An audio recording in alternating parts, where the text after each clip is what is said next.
Thanks for coming. So I'm going to try to tell you about at least my perspective on the 2016 Nobel Prize in Physics.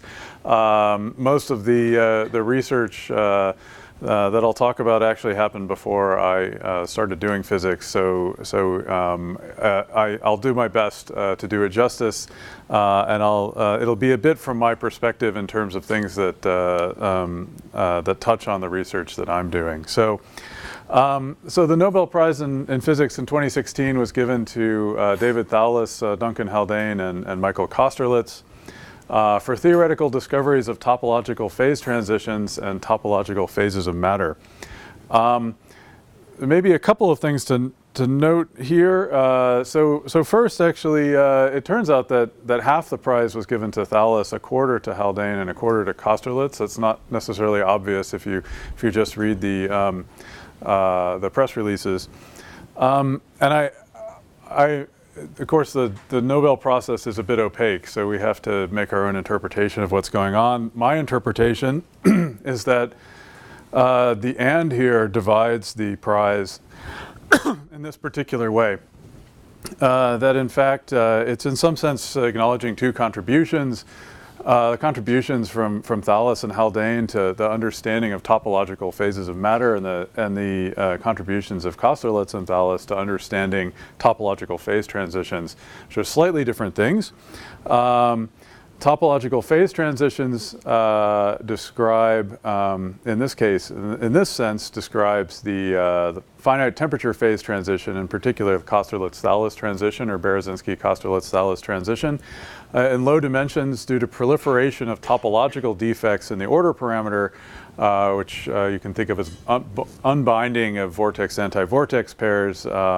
And so this idea that one could have a phase transition that's driven by topological defects is new and is recognized as part of this Nobel Prize.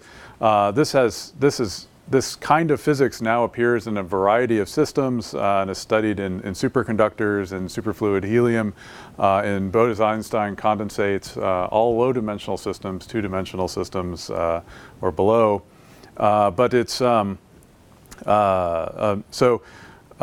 this is important work. It's relevant to a lot of people that are working in our school, including Tapio and Chris.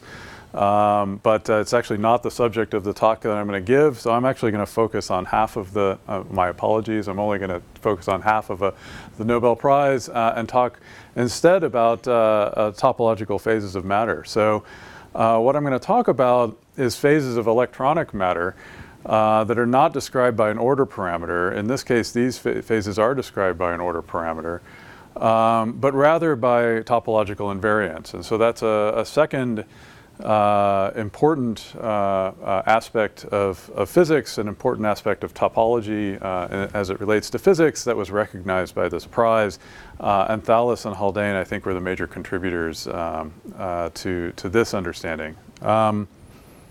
Okay, so that's what I'm going to try to do today. Okay, so I'll start by describing a little bit of what we know about electronic matter. I'll try to start at a basic level. So a free electron, I'm going to draw lots and lots of dispersion relations, so energy as a function of wave vector or momentum. And we know the free electron has this energy which is h bar squared k squared over 2m, so it's parabolic in momentum, or k. If we take that electron and put it in a periodic potential, then a few things happen. One is that there's this Bragg scattering when we reach the edge of the Brillouin zone, which opens up an energy gap. And the other thing that I've done here, maybe I should have said that first, is that I'm only describing this wave vector now using the block wave functions, which can be described with k vectors that are within this first Brillouin zone. So there's a couple of things that happen. I'm essentially folding all of the bands back into this first Brillouin zone, and then there's a gap that tends to open here. This already allows us to describe two different kinds of phases. Well, I guess I should say the reason this gap opens, you can think of this as, in some sense, there are two degenerate states here one which has a maximal overlap with the ions, and the other one which has minimal overlap, and there's a difference in energy between them. So this allows us already to describe kind of two states of electronic matter. One is if we consider, for instance, one electron per atom, that actually only half fills this band. So 2 electrons are needed, spin up and spin down, to fill the whole band. So if we have a half-filled band, this corresponds to a metal. And if we have 2 electrons per atom, we get an insulator. We get something that has a full band and then has some gap, energy gap for excitations. The difference between the metal and the insulator is that if we apply an electric field, we can adiabatically move these states to higher momenta here in the right-going states and lower momenta for the left-going states. And that creates some net current in the system. These have some group velocity to the right. These states have some group velocity to the left, so there's some current that flows. In this case, we have the full band, and nothing, applying an electric field doesn't do anything. It doesn't create any current. So this does not conduct electricity, and this does. And so that's the difference between a metal and an insulator. So that's basic solid state physics. Now let's look at a slightly different system. Let's take this free electron in 2 dimensions, and we'll put it in a magnetic field. So classically, what happens to an electron in a strong magnetic field is that it would orbit in cyclotron orbits. The quantum mechanical version is not too hard to work out. We can just take this Schrödinger equation for the free electron, add in a vector potential, and in a few lines we can come up with a solution which we can map onto the harmonic oscillator. And so these solutions are harmonic oscillators. They're localized in space, and they have this ladder of energies that we're familiar with, where this frequency is the cyclotron frequency. So these energies are called Landau levels, and it says that these electrons now appear in discrete energies. And so our energy versus momentum relation is now totally modified. It has this hugely degenerate levels where all the electrons sit, and nothing between them. These levels are effectively localized. They have no group velocity, so they're not moving.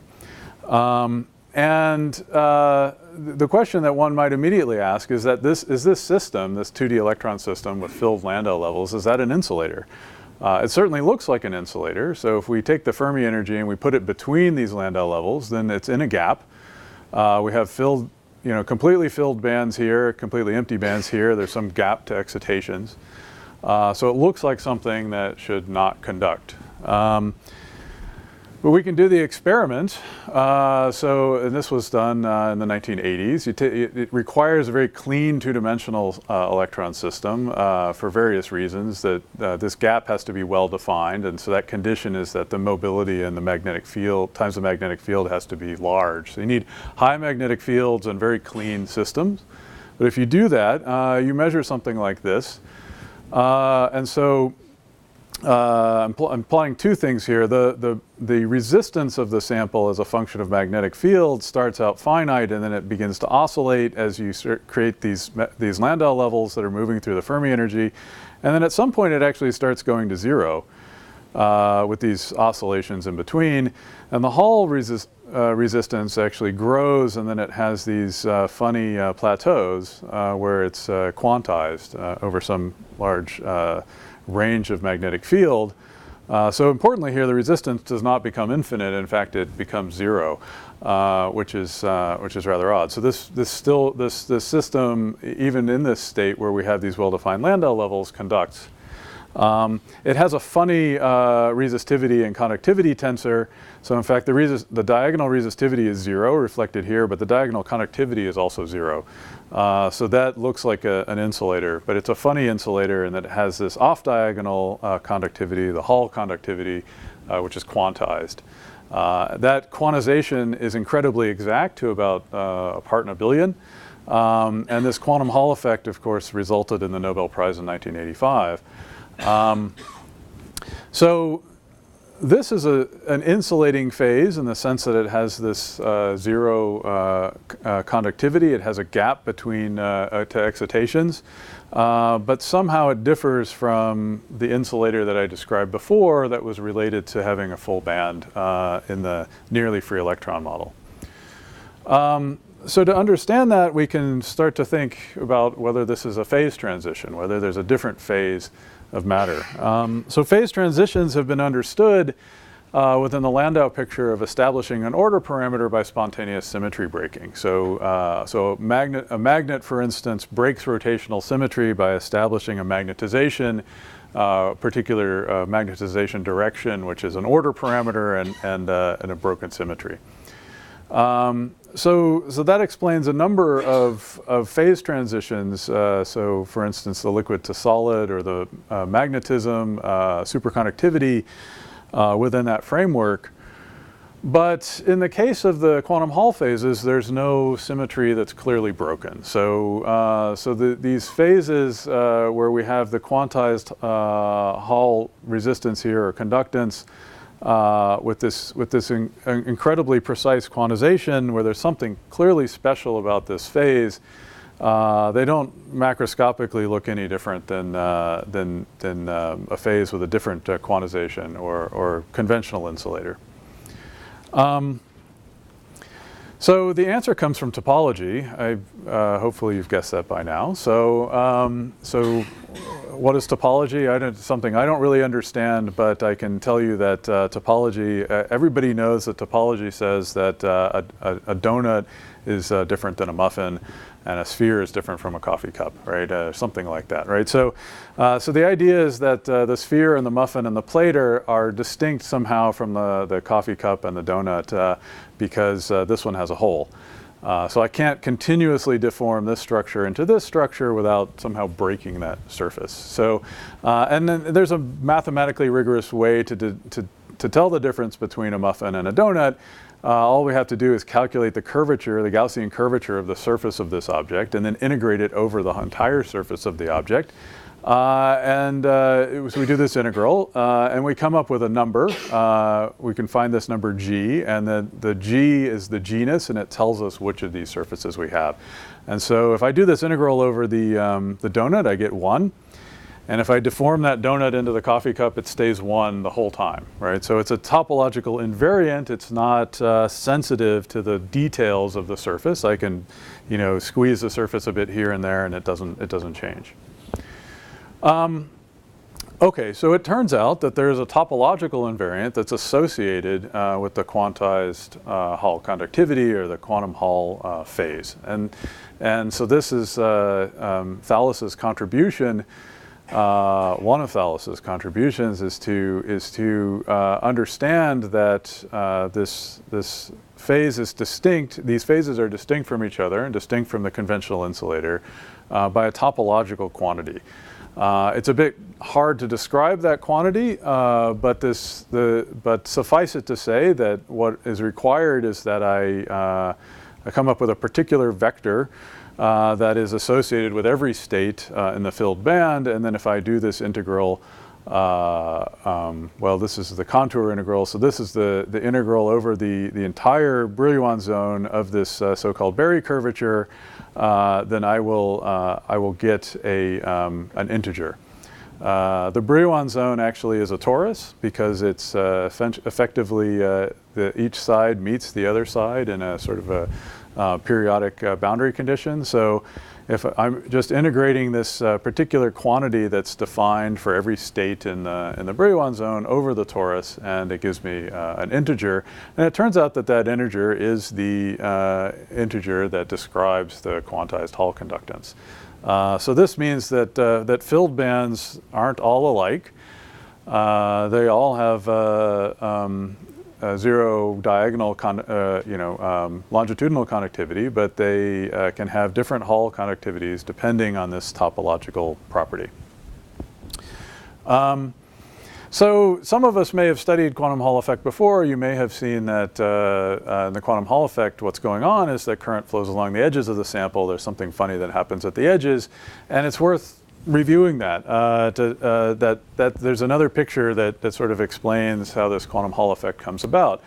So I gave you this picture of Landau levels before, but any real sample is finite, and at the edges of the sample there must be some kind of confining potential which is keeping the electrons in the sample. And so that confining potential causes these Landau levels to bend up at the edges. And so if I put the Fermi energy somewhere here in the middle, it must cross the Landau levels at these edges. At these edges, these Landau levels actually become dispersive. So it turns out if you take that Hamiltonian we had before and you apply an electric field in it and a magnetic field, you'll find that there are 1D states that carry current in this E cross B direction. And these states are different for the different edges. They are dispersive, so they have an energy as a function of momentum. They have a group velocity, but that group velocity is actually along the edge. So these states carry current around the edges of the sample. You can think of them as these little skipping orbits of the electrons going around the edge. And notably, they only carry current in one direction around the edge. So that current can't backscatter. There's nowhere for it to go, so it actually flows without resistance around the edge of the sample. And then once you know that you have a 1D wire, the conductance of a one-dimensional wire is quantized, and so it's quantized in units of E squared over h times the number of 1D bands that are doing the conduction. And the number of 1D bands is actually the number of these Landau levels you have in the sample, so it's the same nu. And so the current is just nu E squared over h times the voltage that flows along the edge. And if you have this multi-terminal geometry, you can kind of convince yourself that in fact the longitudinal conductance will be the same because all of these contacts rise to the potential of the contact that you're using to source the current, and these contacts stay at zero potential because they're tied to this one that's at zero potential. And you can in fact work out this quantized Hall resistivity quite easily. So, and that's just from, it doesn't have anything to do with topology, it just has to do with knowing that there's an edge state in this system. So there's something that's actually quite deep that's going on here, that there's a correspondence between what's going on in the bulk and what's going on at the edge. And it turns out that that's actually guaranteed. So when gapless states always show up at the interface between topological phases with different topological indices. So in the quantum Hall effect, when we have an edge, we have an edge between this quantum Hall system, which has this TKNN number of 1, and then vacuum it's like a regular insulator. It has TKNN equals 0. And there's always going to be a state there that shows up at the edge, and it's always gapless and metallic. So this quantized Hall conductivity is a bulk property and it's an edge property. It's not that it's one or the other. A particle can be a wave. Quantized Hall conductivity is a bulk and an edge property. And in fact, if you do experiments only on the bulk, so if I take light and I shine it only into the bulk of the sample, then the electric field of that light will excite currents that are not parallel with the electric field. And so there's a Faraday rotation that's due to the Hall effect that's in the bulk of the sample, and it's quantized. And if I measure current by putting contacts on the sample, that current does indeed flow along the edges of the sample. And so both of these things are true. The Hall conductivity is quantized in the bulk, and it results in a current that flows on the edge. And they are necessarily two sides of the same coin. Okay, so that's kind of a fascinating thing about topological phases, is that whenever you have one of these things, as soon as you put two of them together, something new happens at the edge. All right. So the question then is that I described to you one system that has this TKNN number, which is not 0, and is so therefore topological. And the question is whether that's the only system. And so that's a bit more of a difficult question to answer. And the answer comes actually by looking at a curious place. I described band insulators before, where a gap opens up at the edge of the Brillouin zone. But it turns out that there are materials where this gap doesn't open up. And one of them is graphene. So graphene has bands that touch at this Brillouin zone boundary, and there's no gap, at least at a special point. And that's an interesting place to look, and that'll become clear in a minute. So graphene looks like this. It's this hexagonal lattice of carbon atoms. There are 2 atoms in the unit cell. They are identical, and it's the fact that those 2 carbon atoms are identical that prevents that gap opening. The band structure of graphene was worked out quite some time ago, 1947, within a tight binding picture. And it looks something like this. So it's quite simple to write down the band structure of just the pi orbitals of this graphene lattice. And what we see is a valence band and a conduction band. And they meet at these points. So those are the points where they're crossing, and that crossing does not get removed by a gap opening. So near those points, the dispersion is linear. So this is again, it's an energy versus momentum picture. So near those points, the dispersion is linear, and the Hamiltonian linearized in K or in momentum looks like this. This looks like essentially a Pauli spin matrix dotted into momentum, so a sigma dot p. So it kind of has part of a Dirac equation in it. So sometimes it's called massless Dirac particles in 2 dimensions, no mass. But it has this funny form. And what the Hamiltonian here is a 2x2 matrix. It's operating on a wave function that's 2-component. Those 2 components are just the weight on the 2 atoms in the unit cell. So it looks like a spinner. And in fact, it turns out to have the properties of a spinner. So the wave function actually has this plane wave component, and it has this 2 vector, which is a spin. It's not the quantum mechanical spin of the electron, but it's a orbital effect of the 2 atoms having 2 atoms in a unit cell. But it has the properties of a spin 1/2. And that's generically true whenever you have bands that cross each other and there's a degeneracy that's not lifted, is that degeneracy is sort of generically protected by some kind of a spin. Okay. All right, so now we can try to answer this question. Are Landau levels the only system with this TKNN index that's non-zero? And the answer is no. There are other systems, and so the first such example is due to Haldane. So Haldane published a paper in 1988, a model for quantum Hall effect without Landau levels. And I can't even tell you what the second part means. Condensed matter realization of the parity anomaly. So maybe we can have another colloquium on the parity anomaly. And this is one of the figures from the paper, the first figure.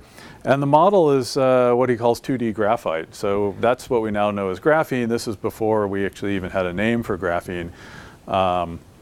But the model is fairly simple. So it is this honeycomb lattice of a graphene-like lattice, but with a periodic magnetic field. So the net flux of the magnetic field is 0, and that allows for a periodic vector potential, which has the same period as the lattice, and that allows it basically obeys the lattice symmetry. But it breaks the time reversal symmetry. So it could correspond to some kind of magnetic material. So it seems that it's at least possibly a realistic situation. And the idea is that without this magnetic field, we have the graphene Dirac cone. And then when you apply this periodic magnetic field, there's an opening of an energy gap. But it's and you have an insulator, but that insulator then has a quantized Hall conductivity. So there's no Landau levels here, but we do get this quantized Hall conductivity. So that's really interesting. This was kind of a curiosity for many years, of course, because graphene didn't exist, and there wasn't any material that was known to have these properties. But then graphene did come along. We had to wait a while. So really the first experiments were done in 2003 or 2004. So Andrei Geim and Kostya Novoselov exfoliated graphite using Scotch tape and little crystals, and rubbed it against a very flat surface, silicon dioxide on silicon, which really makes it visible in a microscope, and could make single layers of graphene. And we're able to isolate these single layers and put electrical contacts on them. And so these things really became available to study. And of course, again, that resulted in another Nobel Prize in 2010. So this got people thinking about graphene. It's interesting. Once something exists, many more people start to think about the implications of that. And so immediately some new implications were realized. So one is that people started thinking about what possible perturbations could be applied to graphene. This again is this sigma.p Hamiltonian. So there's various things you can do. You can apply a sigma z term to this Hamiltonian, which tries to rotate this pseudospin out of plane. It corresponds to actually making these two atoms in the unit cell distinct. And that sort of, you can fairly easily realize opens a gap. But you could also you could also add in a spin-orbit coupling term, and that might correspond to when a spin-up electron scatters to a next nearest neighbor, it might have a higher probability of going to the left than to the right, and we'd have the opposite for spin-down. So that's something that that actually happens in solids, and it also opens an energy gap. But these two energy gaps are not the same, and they both have a gap in what you would call the bulk states. But if you look at the states in a finite width ribbon of graphene, you find out that the edge states look different in this case than in this case. And so this case has edge states that are crossing the gap. And so this is that's now typically called a topological insulator. So this actually happens without magnetic field. It's just due to spin-orbit coupling. And this is a two-dimensional version, and so often it's called the quantum spin Hall effect. And I'll try to tell you why. So this phase of graphene with this graphene with spin-orbit coupling has these edge states. It's insulating in the bulk, so in the bulk of a sample it's insulating, but there are these edge states drawn in red and green that just live on the edges of the sample, and they carry spin up. On this top edge they carry spin up to the right and spin down to the left, and on the bottom edge they carry spin up to the left and spin down to the right. So this whole system is time reversal symmetric. There's no time reversal symmetry breaking that's needed. It doesn't require a magnetic field. It's just due to spin-orbit coupling. And effectively, this is two copies of this Haldane model. The Haldane model used a magnetic field to produce this effect in all of the electrons, but spin-orbit coupling takes one spin-up electrons and has the Haldane model with a positive magnetic field and spin down with a negative field, and gets the same thing, but no magnetic field required. The other thing that Kane and Mealy showed is that this state is associated with an invariant, a topological invariant, and it's a Z2 invariant. So this TKNN number can be any integer. This invariant is either 0 or 1. And it says that there's really only two kinds of time reversal symmetric insulators in two dimensions in the whole world. There are the conventional insulators that we know about, like glass or wood or what have you. And then there are these, well, they're not 2D, so maybe that's a bad example. But and then there are these topological insulators that have these special edge states where the spins go in opposite directions. Okay, so that's kind of neat. So this actually became a reality. So it turned out it didn't happen in graphene. So graphene, the spin-orbit coupling is there, but it's really very, very weak. And so it's thought to be really the ground state of graphene, but it's just sort of, you have to go to really low temperatures to observe it. It hasn't happened. But in mercury telluride, the same effect should happen, but the spin-orbit coupling is much, much stronger, and so in fact this can be observed, and so this was observed in 2007. If you make a two-dimensional quantum well of mercury telluride sandwiched between cadmium telluride, you in fact get this band inversion due to spin-orbit coupling, and you get this state where you have just this current along the edges. And the signature, experimental signature of this state is that if you measure the conductivity from one end of a sample to the other, it's only carried by these one-dimensional edge modes. And again, each one of these modes has a conductance of E squared over H, and you've got essentially a spin-up mode on the top going to the right and a spin-down mode on the bottom going to the right. And so you get 2 E squared over H, and maybe it's hard to see here, but as they tune the Fermi energy into the middle of the gap, the conductivity just plateaus at 2 E squared over H. So normally it should be an insulator. You turn the Fermi energy into the gap. Well, so this is the insulating version, and the conductivity, this is on a log scale. The resistance is just going to infinity. It's to the level of measurement that they can measure. And here it stops at 2 E squared over H, saying that there's 2 modes, one on each edge of the sample, that are conducting. So there's other experiments that show that the current's flowing along the edge and that it's spin polarized, but this is the first experiment on this. Okay, so one of the really interesting things is that once we remove this need for a magnetic field, which has a particular direction, we're no longer required to have topological insulators that are two-dimensional. So once this idea was realized that we have this topological insulator in 2 dimensions due to spin-orbit coupling, this quantum spin-Hall effect, Kane and Malie and also Joel Moore and Leon Balents and Raj Roy, I think it's Raj Roy, realized all about the same time that there's a 3-dimensional version of this. The 2-dimensional version, again, and we have a 2D system which is insulating, but on the boundaries we have 1-dimensional edge states which are metallic, they conduct. So, and they have these opposite dispersions for opposite spins. So spin up would have a dispersion this direction, spin down this way on one edge, and then everything's reversed on the other edge. The 3-dimensional version then has a 3-dimensional bulk, which is insulating, and then 2-dimensional surfaces, which are conducting and metallic. And on every surface, there are conducting states where the direction of the conduction is also tied to the direction of spin. So typically the spin then is actually a sort of a helix that wraps around the Fermi energy, but everywhere the spin is perpendicular to the conduction direction. So these, that's not a proof that they exist, but it turns out that they do. Kane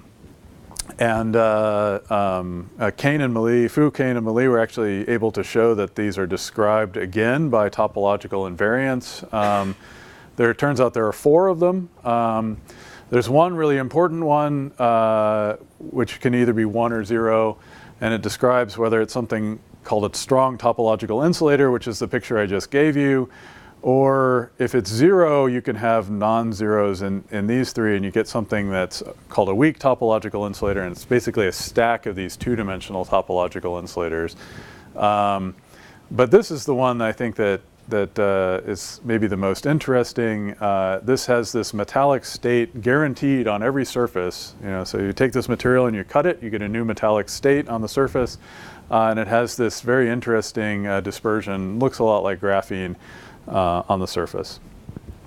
And so again, soon after that theory was done saying that these things should exist in principle, theorists actually came up with some materials where they could be realized.